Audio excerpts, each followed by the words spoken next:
পদ্মফুলের আঁতুড়ঘর আলিপুরদুয়ার বললে খুব একটা ভুল হবে না। লোকসভা বিজেপি, সব বিধানসভাও বিজেপির। এমত অবস্থায় আবার একটি লোকসভা নির্বাচন।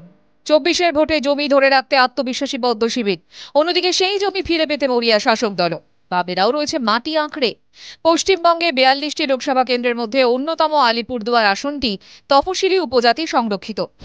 চা বাগান ঘেরা ডুয়ার্স, হিমালয়ের কোল দিয়ে কুলকুল স্রোতে বয়ে যাওয়া কালজানি নদী আলিপুরদুয়ারকে আলাদা পরিচিতি এনে দেয়।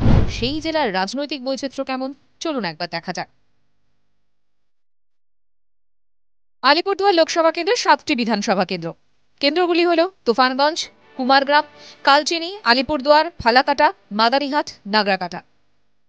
2019 লোকসভা নির্বাচন অনুযায়ী এই কেন্দ্রের মোট ভোটার 16,43,616। 2011 জনগণনা অনুযায়ী তপশিলি জাতি ভোটার 30.9%, তপশিলি উপজাতি ভোটার 25.5%, সংখ্যালঘু ভোটার 11.1%, গ্রামীণ ভোটার 82.5%, শহুরে ভোটার 17.5%। আলিপুরদুয়ার কেন্দ্রে আদিবাসী ভোট একটা বড় ফ্যাক্টর। সব দলই সেই ভোট ব্যাংকে পাখির চোখ করে লড়াই করে। সেই কারণেই জন বার্লাকে 2019 সালে সামনে এনেছিল বিজেপি। এনআরসি ইস্যুকে সামনে রেখে গত লোকসভা নির্বাচনে লড়াই করে গেরুয়া শিবির।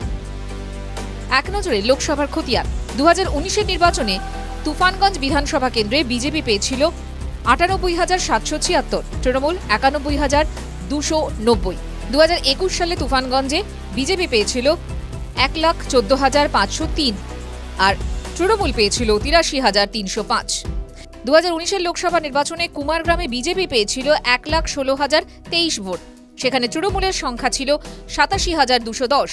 2021 সালের বিধানসভা নির্বাচনে কুমারগ্রামে 1,11,974 ভোট পেয়েছিল বিজেপি, 1,09,73 পেয়েছিল Trinamool.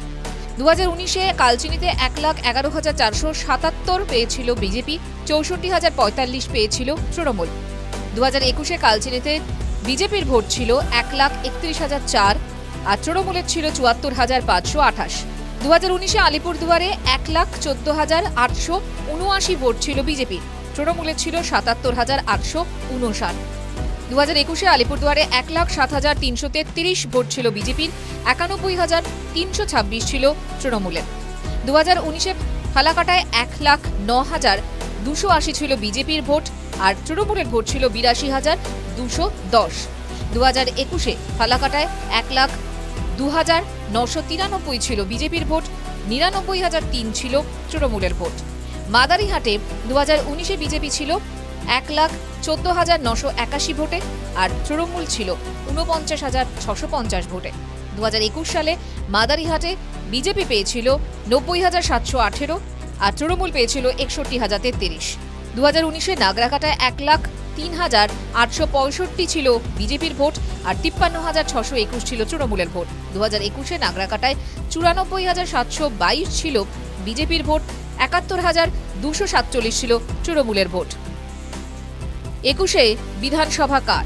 Tufanganj Malati Rava Roy BJP, Kumargram Manoj Kumar Oraon BJP, Kalchini Bishal Lama BJP, Alipurduar Suman Kanjilal BJP, Falakata Dipak Barman BJP, Madarihat Manoj Tigga BJP, Nagrakata Puna Bhengra BJP. 2019 লোকসভা নির্বাচনে বিজেপির ভোট শতাংশ ছিল 55.2%, তৃণমূল 37.3%, আরএসপি 4%। 2021 বিধানসভা নির্বাচনে বিজেপির ভোট শতাংশ 50.4%, তৃণমূল 40.4%, আরএসপি 1.3%, কংগ্রেস 2.7%। 2024-এর প্রার্থী।